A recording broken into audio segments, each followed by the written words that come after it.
So hello बच्चा party, एक बार फिर से आपका स्वागत है आपके इस यूट्यूब चैनल पर पाठशाला, आपकी पाठशाला। और मैं परेश सक्सेना आज से शुरुआत करने वाला हूँ मर्चेंट ऑफ वेनिस की। और हमारी टैगलाइन जैसा कि आप पढ़ ही सकते हो, it is no fear Shakespeare.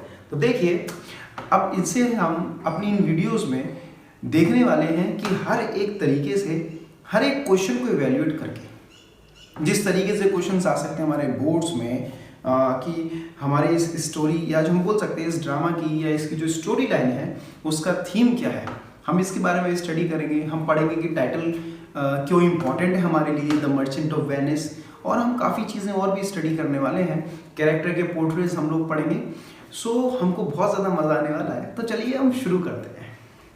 तो देखिए, जैसा कि शुरुआत में अगर मैं बात करूँ स्टोरी लाइन की, तो देखिए स्टोरी लाइन कोई भी, अगर हम लोग बात करें ड्रामास की या हम बात करें किसी भी स्टोरी की, हम शॉर्ट स्टोरीज की बात करें, तो हर कहानी में एक पॉइंट होता है जिसको बोला जाता है एक्सपोजिशन। एक्सपोजिशन का मतलब होता है द बिगिनिंग या फिर the starting of the main plot. जैसा कि आपको पता है कि हर कहानी हमारी अलग अलग प्लॉट्स में डिवाइडेड होती है, जिसमें एक मेन प्लॉट चल रहा होता है, फिर उसके बाद कुछ सब प्लॉट्स भी होते हैं, साइड कैरेक्टर्स होते हैं जो बगल से ही उसके सारे काम कर रहे होते हैं। तो देखिए, स्टार्टिंग में ही एक्सपोजिशन का जो सीन है, शेक्सपियर की अगर हम बात करें तो उनकी शुरुआत से ये आदत थी कि वो अपने स्टार्टिंग का ही जो सीन होता था, दैट इज एक्ट 1 सीन 1, उसको ही वो अपना एक्सपोजिशन बनाते हैं हर एक ड्रामा में। हम इसमें ही पढ़ेंगे और अब आगे लेक्चर्स में जब टेम्पेस्ट में पढ़ाऊंगा तो उसमें भी हम लोग इसी चीज़ को देखेंगे।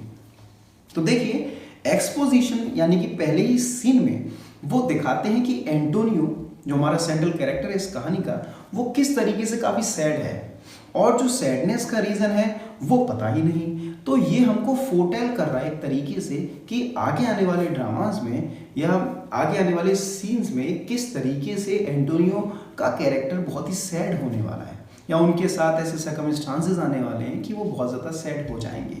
फिर इसके बाद हमारा नेक्स्ट है अ टेस्ट ऑफ फॉर्च्यून, कि जिसमें हम देखते हैं कि पोर्शिया की पूरी फॉर्च्यून या बोल सकते हैं पूरा उनका फ्यूचर करियर डिपेंड करता है सिर्फ और सिर्फ उनके फादर की विल के ऊपर। जैसा कि उनके फादर की विल में था कि जो भी राइट कैस्केट को चूज करेगा वही उनका हस्बैंड बनेगा या उनसे ही उनकी शादी होगी।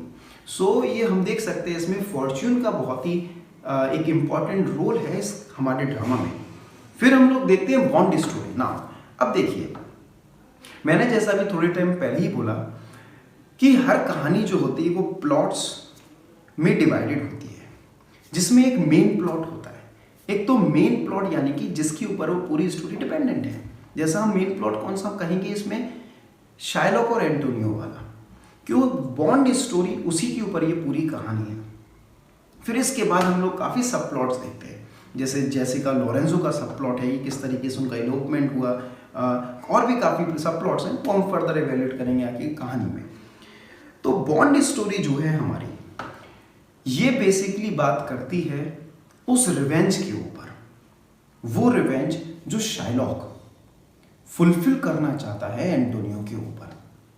क्योंकि ये कहानी जो है ये हमें उस शेक्सपियरियन एज के बारे में बताती है, उस एलिजाबेथन पीरियड के बारे में बताती है जिस समय क्रिश्चियंस जो थे वो बहुत ज़्यादा पावर में थे और ज्यूज जो थे उनकी पावर डिमिनिश हो गई थी और ये माने कि उनको फ्रीली कोई भी और काम करने नहीं दिया जा सकता था सिवाय मनी लैंडिंग के। सो शाइलॉक का बेसिकली वही काम था, मनी लैंडिंग का। लेकिन शाइलॉक को बार बार ऑप्रेस किया जाता था उन क्रिश्चियंस के द्वारा जो वहाँ पर वेनिस में रहते थे। इसमें हम एंटोनियो को भी कहेंगे कि एंटोनियो भी काफ़ी जगह पर शाइलॉक को बहुत ज़्यादा ऑप्रेस करते हैं, उनको स्लैंग वर्ड्स उनके लिए यूज़ करते हैं, abusive. That was not right. लेकिन हमें अभी ऐसा महसूस हो रहा है कि वो चीज़ें सही नहीं थी, लेकिन उस ज़माने में वो चीज़ें कॉमन प्रैक्टिस में थी, वो चीज़ें प्रिवलेंट थी सोसाइटी में। इसीलिए शेक्सपियर यहाँ पर दिखाना चाहते हैं कि किस तरीके का समाज जो था उस ज़माने का बायस था और वो कैसे ज्यूस के साथ गलत करता था और क्रिश्चियंस कितना ज़्यादा ओवर पावरिंग थे उस ज़माने में। तो ये बेसिकली बॉन्ड स्टोरी हमारी रहेगी जो हम पढ़ेंगे। फिर इसके बाद जेसिका's डिसीट, हम लोग देखते हैं जेसिका का धोखा। किस तरह जेसिका अपने फादर को धोखा देती है, शार्लॉक को वो धोखा देती है और वो एक क्रिश्चियन लोरेंजो के साथ, जो कि एंटोनियो का दोस्त था, उसके साथ इलोप कर देती है। और जाने से पहले वो अपने पिता के ज्वेलरी को ले जाती है, काफ़ी पैसे को ले जाती है, जिससे शार्लॉक को और ज़्यादा दुख पहुंचता है। और हम फाइनली देखते हैं कि शार्लॉक जो था वो चारों तरफ से घिर जाता है काफ़ी चीज़ों में। नाउ द चॉइस ऑफ कास्केट्स, हम लोग पढ़ते हैं चॉइस ऑफ कास्केट्स के बारे में। कास्केट्स का ही बहुत एक इंपॉर्टेंट रोल है इस ड्रामा में। हम आगे स्टडी करेंगे कि जो इंसान राइट कास्केट चूज करेगा वो ही पोर्शिया से शादी कर सकता है। और हम देखते हैं कि उसमें भी क्या होता है। काफ़ी इंटरेस्टिंग स्टोरी है खैर हमारी ये। तो पोर्शिया के फादर ने 3 कास्केट जो थी वो सिलेक्ट की थी। Now there was a golden casket, a silver casket and a leaden casket. हम पढ़ेंगे उनके बारे में। फिर आता है एक ट्रायल सीन, जो हम बोल सकते हैं is the heart of the story, heart of the drama, जो इतना ज़्यादा इम्पॉर्टेंट है। और हम उसको पढ़ेंगे काफ़ी डिटेल में कि क्यों वो हमारे लिए इम्पॉर्टेंट है। जब शार्लॉक पीछे पड़ जाता है एंटोनियो के कि उनको हर कीमत पर अपना जो बॉन्ड उनको पूरा करना ही है, दैट इज़ या तो उनको पैसे दे देने हैं, लेकिन वो पैसे जब दे नहीं पाते तो शार्लॉक पीछे पड़ जाता है, जैसा कि उस बॉन्ड में लिखा हुआ था कि उनको 1 पाउंड ऑफ फ्लैश चाहिए एंटोनियो की बॉडी से। सो ये सीन बहुत ज़्यादा कॉम्प्लिकेटेड हो जाता है कि शार्लॉक पीछे पड़ गया एंटोनियो के, उसको 1 पाउंड ऑफ फ्लैश चाहिए, क्योंकि आज तक उसके ऊपर जो अत्याचार होता आया ये उसके पास मौका था। उसकी बेटी जेसिका जो उसको छोड़ के भागी, ये उसके पास मौका था पूरा बदला लेने का एंटोनियो से। सो वो अपने पूरे ट्राइब का, अपने पूरे ज्यूइश ट्राइब का बदला लेना चाहता था एंटोनियो से इस ट्रायल सीन के दौरान। फिर हम लोग देखते हैं हमारी कहानी की हैप्पी एंडिंग भी हो जाती है। फिर वो अब हम आगे पढ़ेंगे। सो ये तो हमारी स्टोरी लाइन थी जिसमें हम लोगों ने देखा कि हमें किस प्रोसीजर को फॉलो करना है और प्रोसीजर को फॉलो करके हमको अपनी हैप्पी एंडिंग तक पहुंचना है। तो चलिए आज हम शुरू करते हैं। इसके आगे हम जैसे थीम्स है, टाइटल है, कैरेक्टर पोर्ट्रेट्स हैं, इसको तो हम अभी डिस्कस नहीं करने वाले हैं इतनी डिटेल में, आगे फर्दर वीडियोस में ही करेंगे। लेकिन आज हम लोग अपना एक्ट 1 सीन पर ज़रूर शुरू करेंगे ताकि आप लोग अपनी पढ़ाई में थोड़ा आगे बढ़ सके हमारे साथ। ना देखिए बच्चा पार्टी, आपके सामने कैरेक्टर्स इन द प्ले आपके सामने स्क्रीन पर आ रहा होगा। आप इसमें देख सकते हैं जो मेन कैरेक्टर्स हैं। सबसे पहले ड्यूक ऑफ वेनिस आपको नजर आ रहे होंगे, या फिर prince of Morocco and prince of Arragon, Antonio Bassanio, Gratiano Lorenzo, Leonardo. हमको ये सारे कैरेक्टर्स जो नजर आ रहे हैं ये हमको सोसाइटी में जो उनका स्टेटस था उसके बेसिस पर नजर आ रहे हैं। और शेक्सपियरियन ड्रामाज में हम बोले उस जमाने में ड्रामाज में जो उनका सोसाइटी में स्टेटस था उसके हिसाब से ही कैरेक्टर्स की एनलिस्टिंग की जाती थी। तो चलिए हम आगे बढ़ते हैं एक्ट 1 सीन 1 की तरफ। The opening scene gives the exposition, the situation on which the story is based. तो जैसा कि मैंने आपको पहले समझाया था कि जो ओपनिंग सीन है हमारा ये एक्सपोजिशन है। शेक्सपियर अक्सर अपने सारे ड्रामास का जो पहला सीन होता था उसको एक्सपोजिशन ही बनाते थे, यानी कि बिगनिंग। हमें इसी से पता चल जाएगा कि आगे होने क्या वाला है। We are introduce to Antonio the merchant. हमारे सामने एंटोनियो आएंगे जो कि मर्चेंट है, who gives the title of the drama, जिनके ऊपर ये पूरे ड्रामा का टाइटल है, that is the Merchant of Venice. Interest is heightened by showing him in a melancholic mood. और हम सबका इंटरेस्ट इस कहानी में और बढ़ जाता है कि जो मेन कैरेक्टर है, जो प्रिंसिपल कैरेक्टर है कहानी का, वो ही बहुत ज़्यादा मेलनकॉलिक यानी कि सैड मूड में है। तो भाई इंटरेस्ट बढ़ जाता है कि ऐसा क्यों है। सेलेरिनो एंड सेलेनियो हिज फ्रेंड्स, तो उनके 2 दोस्त उनके साथ हैं हमारे सामने इस सीन में। एंटोनियो है और उनके साथ उनके जो दोस्त हैं Salarino and Solanio. His friends give various reasons for his sadness. वो काफ़ी रीजंस बताते हैं कि एंटोनियो क्यों सैड है, क्यों इस तरीके से वो मेलनकॉलिक है, and try to bring him out of it. और वो बहुत कोशिश करते हैं ताकि एंटोनियो को उस दुख दर्द से बाहर निकाल सके। Bassanio the closest friend of Antonio asks for a loan from him in order to present himself as an eligible suitor to Portia. तभी उनके सामने बसेनियो आते हैं। बसेनियो एक और इम्पोर्टेंट कैरेक्टर हमारी कहानी का, कि बसेनियो एंटोनियो के डियरेस्ट फ्रेंड थे और इनकी दोस्ती की मिसाल पूरे वेनिस में थी और हम देखेंगे भी कितने अच्छे दोस्त थे एक दूसरे के। सो बसेनियो वहाँ पर आकर के एंटोनियो से लोन मांगते हैं, कुछ पैसा उधार मांगते हैं ताकि वो पोर्शिया के पास जा सकें उनको वू करने के लिए या फिर उनसे शादी का प्रपोजल रखने के लिए उनके सामने। लेकिन उनके पास उस समय बसेनियो के पास पैसे नहीं थे। Antonio ships are still at sea, लेकिन दूसरी तरफ एंटोनियो के पास भी पैसे नहीं थे क्योंकि एंटोनियो के जो शिप थे वो सारे अभी लौटे नहीं थे, वो अभी समुद्रों में ही थे। He has no ready cash with him, और उनके पास कोई रेडी कैश नहीं था बसेनियो को ऑन द डॉट देने के लिए। बट ही ऑथोराइजेज बसेनियो, लेकिन वो बसेनियो को इस बात की परमिशन दे देते हैं to use his good name for credit, कि वो अपना नाम यानी कि एंटोनियो का नाम यूज कर सकें एज अ क्रेडिट। वो जिससे चाहे पूरे वेनिस में पैसा उधार ले सकते हैं एंटोनियो के नाम पर। And get a loan from the money lenders, और वो जिस किसी भी मनी लेंडर से चाहे पैसा उधार ले सकते हैं, और जब एंटोनियो का पैसा आ जाएगा, उनके शिप जब लौट के आ जाएंगे, तब वो उनको पैसे चुका देंगे। सो हम पढ़ते हैं बच्चा पार्टी के आगे अब क्या होता है हमारे साथ कहानी में। Scene 1, Venice a street, enter Antonio, Salarino and Solanio. तो हमारे सामने हमारे तीनों कैरेक्टर्स आते हैं, Antonio, Salarino and Solanio. Antonio: In sooth, I know not why I am so sad. It wearies me, you say it wearies you. But how I caught it, found it, or came by it, what stuff it's made of, whereof it is born, I am to learn. And such a one which sadness makes of me, that I have much ado to know myself. तो देखिए इस dialogue में Antonio क्या कह रहे हैं, ध्यान से ऑब्जर्व करिएगा। In reality if I tell you, वो किससे बोल रहे हैं, सेलेरिनो और सेलेनियो से, वो दोनों दोस्तों से कह रहे हैं। In sooth, in reality if I said, I know not why I am so sad. ये दोस्तों मुझे नहीं पता कि मैं इतना उदास क्यों हूँ।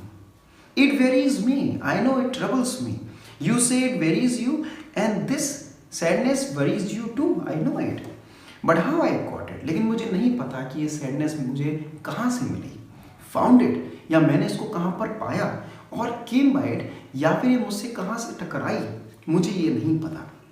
What stuff it is made of, ये किस चीज़ से सैडनेस बनी है, यानी कि ये मेरी सैडनेस का रीज़न क्या है। Where of it is born, या ये कहाँ से बन करके आई है। आई एम टू लर्न, ये मुझे खुद जानना है कि मैं उतना उदास क्यों हूँ, मुझे समझ में नहीं आ रहा। And such A want which sadness makes of me, और ज़रा देखो तो ये सैडनेस मुझे कितना वॉन्ट विट बना रही है, मुझे कितना ज़्यादा एब्सेंट माइंडेड बना रही है। पता नहीं मैं कहाँ ख्यालों में खोया हूँ, और क्यों खोया हूँ ख्यालों में, ये भी मुझे पता नहीं। That I have much ado to know myself, और मुझे ऐसा लग रहा है कि मैं अपने आप को ही नहीं पहचान पा रहा हूँ, इसीलिए मुझे अपने आप को पहचानना है ताकि मैं इस सैडनेस को जान सकूँ। Celerino, your mind is tossing on the ocean, there where argosies with portly sail, like senners and rich burghers on the flood, or as it were the pagans of the sea, do overpay the petty traffickers, that courtesy to them reverence, as they fly by them with their own wings. तो देखिए सेलेरिनो क्या कहते हैं, उनके दोस्त क्या कहते हैं। I know why you are sad, Antonio, I know. Your mind is tossing on the ocean. You are sad because your mind is on the ocean. क्योंकि आपका ध्यान, आपका मन कहाँ है, उन समुद्रों में, इसलिए आप उदास हो, क्योंकि आपको टेंशन है अपने उन जहाज़ों की, उन शिप्स की या फिर आर्गोसीज की, कि वो आ पाएंगे या नहीं safely.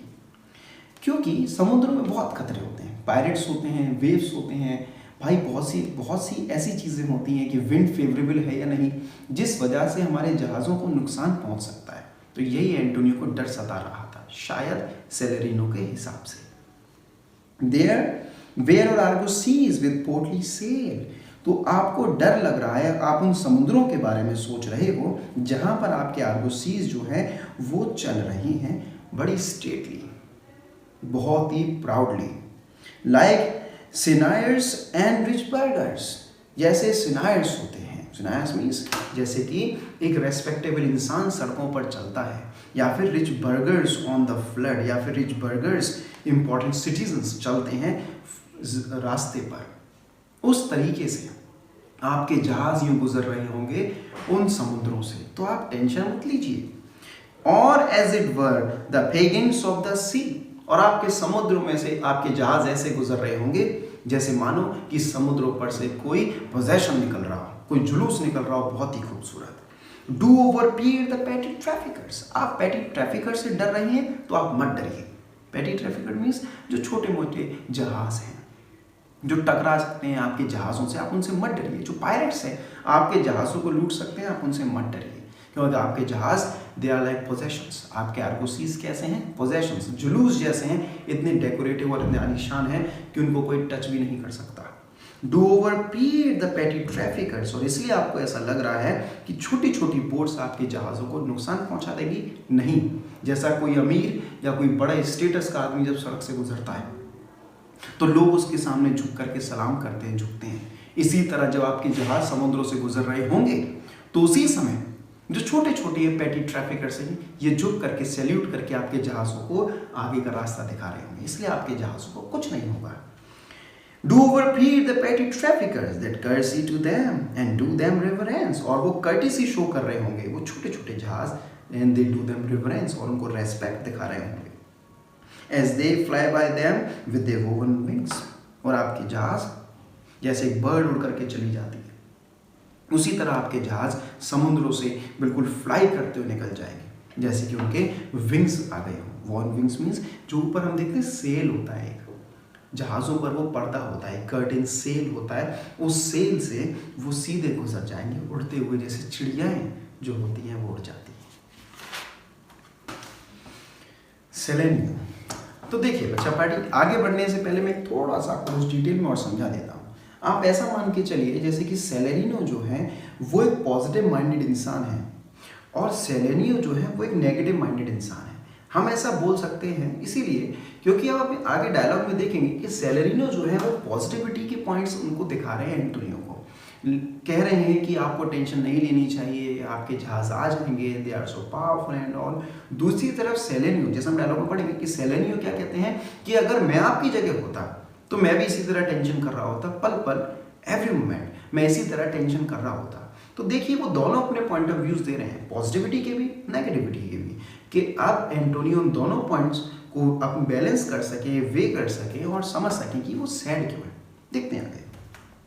सेलेनियो, believe me sir, had I such venture forth, the better part of my affections would be with my hopes abroad। तो देखिए सेलेनियो क्या कहते हैं, believe me sir, सर जो मैं बोल रहा हूँ इस बात पे भरोसा करिए। had I such venture forth, अगर आपकी तरह मेरे भी यूं ही आर्गोसीज यूं वहां उन समुद्रों में होते, the better part of my affections would be with my hopes abroad, तो मेरे better parts of my affection, तो मेरे affection sentiments, मेरा दिमाग ध्यान हर एक चीज उन्हीं समुद्रों में उन जहाजों पर लगा होता कि पता नहीं मेरे जहाजों के साथ क्या होगा, कि वो सेफ होंगे भी या नहीं, मैं यही सारी चीजें सोचता रहता। I should be still plucking the grass, तो मैं इसी तरह यूं ग्रास को प्लग करता, to know where sits the wind, और मैं चेक करता उस ग्रास को उठा करके कि विंड फेवरेबल है या नहीं, कि विंड हमारी तरफ है या नहीं, या मेरे जहाज सेफ है या नहीं। Peering in maps of ports and piers and roads and every object that might make me fear misfortune to my ventures out of doubt would make me sad।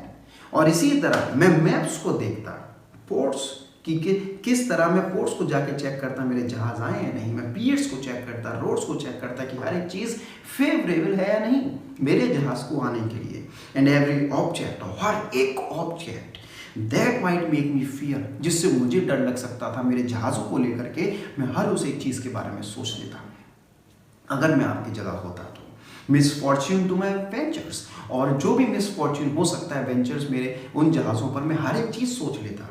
And no doubt would make me sad, और भले इसमें कोई भी संदेह नहीं मैं बहुत ज़्यादा उदास हो जाता उन सब चीज़ों के बारे में सोच करके अगर मैं आपकी जगह होता तो। सेलेनियो, अब ये उन्होंने नेगेटिविटी के पॉइंट दिए सेलेरिनो में। अब देखिए नेक्स्ट डायलॉग में सेलेरिनो किस तरीके से पॉजिटिविटी की बात करते हैं, आपको इसी समझ में आ जाएगा दोनों कैरेक्टर्स में कितना डिफरेंस है। Salarino, my wind cooling my broth would blow me to an egg when I thought what harm a wind too great at sea might do. I should not say the sandy hourglass ran. So देखिए वो क्या बोलते हैं, my wind cooling my broth. तो ये बात तो बिल्कुल सच है कि अगर मैं अपने सूप को यूं बैठ के ठंडा कर रहा होता तो मैं would blow me to an egg, तो मैं उस समय उस सूप को ठंडा करते करते सोच रहा होता उस समय के बारे में, उस हवा जो हवा मेरे सूप को ठंडा कर रही है उसी हवा के बारे में मैं सोच रहा होता कि किस तरीके से हवा फेवरेबल है या नहीं। When I thought what harm a wind too great at sea might do, I shall not see the sandy hourglass run. अगर मैं सोचूं उन बड़ी बड़ी लहरों के बारे में, उन हवाओं की वजह से जो इतनी तेज विंड चल रही है और उस वजह से जो इतनी तेज तेज लहरें उठ रही हैं, अगर मैं उनके बारे में सोचूं तो मैं कभी नहीं देख पाऊंगा उस सैंडी आवर-ग्लास की तरफ, क्योंकि उसकी तरफ देख करके मुझे नेगेटिविटी ही महसूस होगी। But I should think of shallows and of flats, लेकिन अगर मैं सोचूं उन शैलोस के बारे में या फ्लैट्स के बारे में कि फ्लैट जो जमीन अगर हमारे सामने आ गई तो क्या होगा उससे।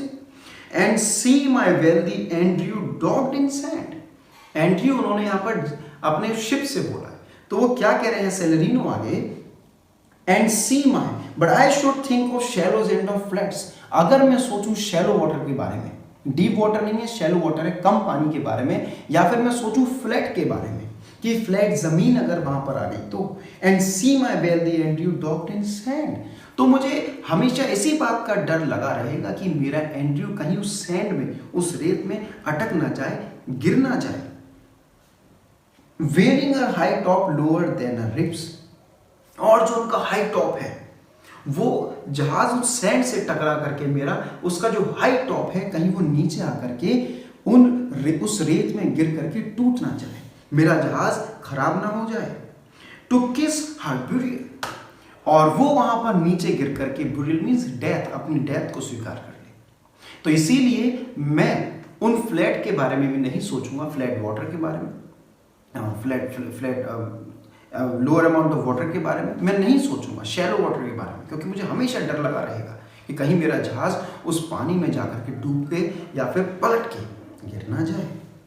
Should I go to church, या फिर अगर मैं कभी भी चर्च जाऊं and see the holy edifice there, और वहां पर जाकर मैं उसकी होली एडिफिस बिल्डिंग को देखूं ऑफ स्टोन, जो पत्थर से बनी है, तो उन पत्थरों को देख करके and not be think be straight of dangerous rocks, तो मेरे सामने विचार किसके आएंगे, उन खतरनाक रॉक्स के बारे में, पत्थरों के बारे में, कि कैसे समुद्रों में वो इतने डेंजरस रॉक्स होंगे जिससे जाकर के मेरा जहाज टकरा जाएगा। Which touching but my gentle vessel side, और वो रॉक्स मेरे वेसल के जेंटल साइड को टच कर देंगे, उसकी साइड को टच कर देंगे, and would scatter all our spices on the stream, और मेरे जितने भी स्पाइसेस हैं उन जहाज़ों में वो डूब जाएंगे, जितने भी वैल्यूएबल पोजेशंस हैं वो पानी में नीचे गिर जाएंगे और मेरा जहाज टूट के बर्बाद हो जाएगा, मैं बर्बाद हो जाऊंगा। तो इसीलिए मैं चर्च नहीं जाऊंगा।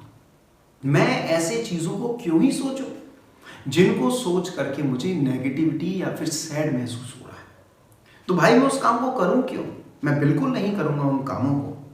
एंड रोब the roaring waters with my silk, और मेरा जो सिल्क है वो फैल जाए पूरे उस रोरिंग वाटर में। एंड इन ए वर्ड, लेकिन अगर मैं ये सारी चीजें आपको एक छोटे रूप में समझाऊं, but even now worth this and now worth nothing, तो मैं इस चीज के बारे में क्यों सोचूं कि इस समय मेरी चीज सेफ है, इस समय मेरी चीजें खत्म हो चुकी हैं, दे आर वर्थ नथिंग, तो मैं ऐसा नहीं सोचूंगा, क्योंकि ऐसा सोच के मुझे ही बुरा लगेगा। इसीलिए shall I have the thought to think on this, तो क्या मुझे ऐसा सोचना चाहिए, और shall I lack the thought that such a thing by chance would make me sad, या फिर मुझे ऐसा सोचना चाहिए कि इन सारी चीजों के बारे में सोच करके मैं बहुत ज्यादा सैड, उदास हो जाऊंगा। तो मुझे लगता है कि मुझे ऐसा नहीं सोचना चाहिए। सो इसीलिए मैं इतना इस बारे में तो श्योरिटी दे सकता हूँ, सेलेरिनो कह रहे हैं कि एंटोनियो इसलिए सैड हैं क्योंकि उनको अपने बिजनेस के लिए चिंता हो रही है। बट टेल नॉट मी, इसलिए आपको मुझे बताने की जरूरत नहीं। I know Antonio is sad to think upon his merchandise, कि एंटोनियो सैड हैं क्योंकि वो अपने मर्चेंडाइज के बारे में सोच रहे हैं कि उनका बिजनेस सही चल रहा होगा या नहीं। सो आप सेलेरिनो के और सेलेरिनो के पॉइंट ऑफ व्यूज को तो समझ गए बच्चा पार्टी। अब इन दोनों चीजों के ऊपर जो इन्होंने पॉइंट ऑफ व्यूज रखे सेलेरिनो ने, जो सेलेरिनो ने पॉइंट ऑफ व्यूज रखे एंटोनियो क्या बोलते हैं, सुनते हैं। Believe me, no. You believe me? No, I am not sad. I am not sad on my merchandise. I thank my fortune for it. My ventures are not in one bottom trusted, nor to one place, nor in my whole estate, upon the fortune of this present year. Therefore, my merchandise makes me not sad. तो Antonio क्या कहते हैं? Believe me, Celerino and Celerino both. No, I am not sad on my merchandise. I thank my fortune for it. And I thank my fortune for it. I thank my fortune. मैं अपनी किस्मत को धन्यवाद देता हूँ इस चीज़ के लिए। My ventures are not in one bottom trusted. क्योंकि मेरे वेंचर्स, मेरे बिजनेस, मेरे शिप, मेरे सारा पैसा जो है सिर्फ एक ही बिजनेस में नहीं लगा हुआ है। Not to one place, ना ही मैंने एक ही जगह पर सब कुछ लगा रखा है। Nor is my whole estate upon the fortune of this present year. और ना ही मेरा पूरा फॉर्च्यून, मेरा सब कुछ किस्मत, मेरा फ्यूचर डिपेंड करता है इसी साल की सेल पर। ऐसा नहीं है, मैंने ऑलरेडी इतना सेव करके रखा हुआ है कि मैं अपना गुजारा आराम से कर सकूं। Therefore, so इसीलिए my merchandise makes me not sad, कि मेरा merchandise मुझे सैड नहीं कर रहा है। I am comfortable, happy with that. Celerino, why? Then you are in love. It means that you are in love. इसका तो यही मतलब हो सकता है एंटोनियो कि आप प्यार में हैं। Antonio, oh no, what a nonsense you're talking about. I am not in love. Celerino, not in love neither. तो आप यहाँ पर प्यार में भी नहीं हैं। तो जरा इस सेंटेंस की तरफ ध्यान दीजिए। Not in love neither. Neither. Not in love neither. यहाँ पर डबल नेगेटिव सेंटेंस में बोला गया। और हमारे ग्रामर का रूल क्या है, आप हमेशा इसको याद रखिए। आपके में एक्सरसाइजेस भी आती हैं इस चीज़ के ऊपर बच्चा पार्टी, कि एक सेंटेंस में हम डबल नेगेटिव यूज़ नहीं कर सकते। एक सेंटेंस में नेगेटिव वर्ड या फिर नेगेटिविटी शो करने वाले वर्ड्स ऑफ नेगेशन सिर्फ एक ही यूज़ हो सकता है। लेकिन फिर भी नॉट इन लव नाइदर, इस सेंटेंस को अगर हम पढ़ें तो पहली बात तो बच्चा पार्टी ये ओल्ड इंग्लिश है, बहुत ज़्यादा हमारी मॉडर्न एज इंग्लिश नहीं है, इसीलिए उनके ग्रामर के रूल्स बहुत ज़्यादा अलग थे, हमारे अलग हैं। सो यहाँ पर लेकिन शेक्सपियर इसको यूज़ कर रहे हैं एम्फेसिस देने के लिए, जोर डालने के लिए। Not in love neither, so it means you are not in love. Okay, then let us say you are sad because you are not married. तो फिर हम इतना बोल सकते हैं, सेलेरिनो कहते हैं एंटोनियो आप इसीलिए उदास हैं क्योंकि आपका मूड नहीं है खुश रहने का, इसीलिए आप उदास हैं। And it were as easy for you to laugh and leap and say you are merry because you are not sad. और अगर आप सैड नहीं होते तो आप हम लोगों के साथ खेल रहे होते, खुशियाँ मना रहे होते, बातचीत कर रहे होते अपने दोस्तों के साथ, जैसे आप अक्सर करते आए हैं। लेकिन क्योंकि आज आपका मूड नहीं है तो इसलिए हम ये बोल सकते हैं यू आर सैड, कि आप उदास हैं। Now, by two-headed genius, nature hath framed such strange fellows in a time. तो देखिए हमारे सामने एक वर्ड आया है बच्चा पार्टी, two-headed genius। जरा इसके बारे में पढ़ लेते हैं और हमें आसानी से समझ में आ जाएगा।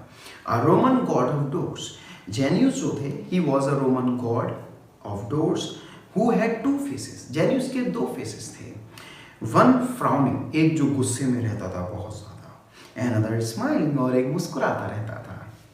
One had looking inward, एक जो अंदर की तरफ देखता रहता था, and the other looking out, और जो एक बाहर की तरफ देखता रहता था। तो देखिए यहाँ पर से सेलेरिनो इसलिए बोल रहे हैं टू हेडेड जेनियस को क्योंकि वो बताना चाह रहे हैं कि हमारी ज़िंदगी में दो तरीके के लोग हमें अक्सर देखने को मिलते हैं। एक वो जो हमेशा गुस्से में रहते हैं, यूँ सड़ू मन के गुस्से में बैठे रहते हैं, या फिर वो जो हमेशा मुस्कुराते रहते हैं। तो देखिए क्या कहते हैं, now by two headed genius.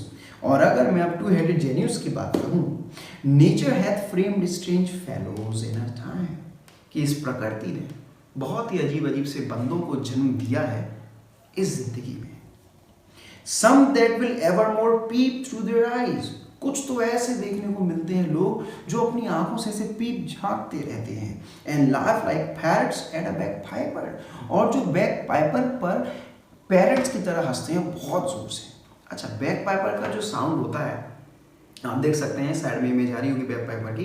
Back Piper का जो साउंड होता है वो बहुत ज़्यादा मेलनकॉलिक होता है, बहुत ज़्यादा सैड होता है, डिप्रेसिंग होता है। तो वो ये बोलना चाह रहे हैं कि बैक पाइपर जैसी डिप्रेसिंग आवाज़ में भी, उसके डिप्रेसिंग म्यूजिक में भी बहुत से लोग ऐसे होते हैं जो पैरट्स की तरह हंसते हैं। इट मीन्स फुलिशली हंसते रहते हैं, इतना हंसमुख होते हैं। And other of such vinegar aspect, लेकिन दूसरी तरफ कुछ ऐसे लोग होते हैं इतने विनेगर एस्पेक्ट के, विनेगर मीन्स ऐसे सड़ू एस्पेक्ट के, माने इतने ज़्यादा रूड और हार्ड हार्टेड होते हैं, okay, that they will not show their teeth in a way of smile, कि वो मुस्कुराएंगे ही नहीं किसी भी कीमत पर।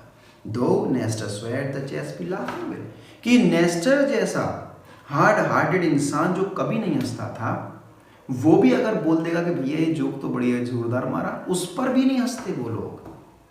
सो इससे वो क्या बताना चाहते हैं कि इस दुनिया में दो तरह के लोग होते हैं, एक तो वो जो हंसते ही रहते हैं अननेसेसरली, एक वो जो सड़ुई बने बैठे रहते हैं। तो इस तरीके के लोगों में अक्सर देखने को मिलते हैं। तो देखिए बच्चा पार्टी, आगे अब हमारे सीन में क्या होने वाला है कि बसेनियो, ग्रेशियानो और लोरेंजो, ये तीनों हमारे सामने सीन में एंटर होंगे। सो अब हमें यहाँ से पता चलेगा कि बसेनियो कितने इंपॉर्टेंट है एंटोनियो के लिए और हमारे ड्रामा के लिए। देखिए जरा मार्क करना आप इन वर्ड्स को, इस डायलॉग को जो सेलेनियो आगे बोलेंगे। सेलेनियो क्या कहते हैं? ओह हियर कम्स बसेनियो, देखिए हमारे सामने बसेनियो आ रही हैं। Your most noble kinsman, mark the words, your most noble kinsman, आपके सबसे चहीते दोस्त, आपके सबसे करीबी दोस्त आ रहे हैं। ग्रेशियानो और लोरेंजो, देखिए उनके साथ ग्रेशियानो और लोरेंजो भी आ रहे हैं। फेयर ये वेयर, तो अब हम दोनों आपसे अलविदा लेते हैं। We leave you now with better company, और हम आपको एक बेटर कंपनी के साथ छोड़ के जा रहे हैं। देखिए फिर से सुन लीजिए क्या बोल रहे हैं वो, बेटर कंपनी। तो यहाँ से पता चलता है कि बसेनियो, ग्रेशियानो, लोरेंजो की दोस्ती बहुत ज़्यादा गहरी थी और अच्छी थी इन कंपैरिजन टू सेलेरिनो एंड सेलेनियो, कि एंटोनियो की दोस्ती उन तीनों से ज़्यादा अच्छी है। तो इसलिए वो बोलते हैं कि आपके सामने बेटर कंपनी आ रही है। सेलेरिनो, I would have stayed till I had made you marry, मेरा मन तो था आपके पास रुकने का तब तक जब तक कि मैं आपको खुश ना कर दूं एंटोनियो।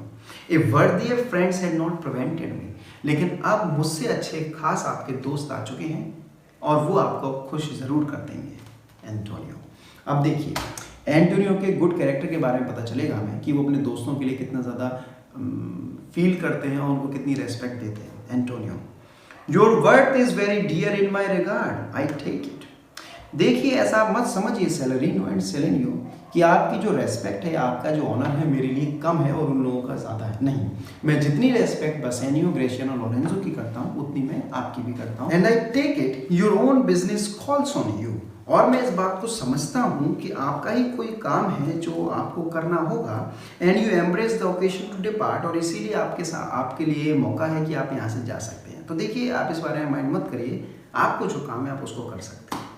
सो तभी हमारे सामने सीन पर एंटर होते हैं बसेनियो, लोरेंजो एंड ग्रेशियानो। तो तीनों आ जाते हैं, तभी एड्रेस करते हैं जैसे हम सब लोग अपने दोस्तों से आज मिलते हैं इस मॉडर्न सोसाइटी में, तो हम लोग हैंडशेक कर रहे हैं, हक कर रहे हैं एक दूसरे को। वो एक दूसरे को एड्रेस कर रहे हैं ग्रीटिंग्स के साथ। क्या कहते हैं? Salarino, good morrow my good lords, good morning my good lords. तो देखिए यहाँ पर सेलेरिनो ने लॉर्ड्स कह के एड्रेस किया है बसेनियो को, लोरेंजो को, ग्रेशियानो को। तो इसी से हमको पता चलता है कि ये तीनों सेलेनियो से स्टेटस में ऊपर है। सो वो क्या कहते हैं? Bassanio, good signiors both, oh good nights both, good morning to you both, when shall we laugh, say when। तो जरा बताइए सेलेरिनो, कब हम लोग मिलने वाले हैं और हम लोग कब बैठ करके बातचीत करेंगे? ऐसा लग रहा है बहुत दिन हो गए भाई, बातचीत नहीं करी, साथ नहीं बैठे।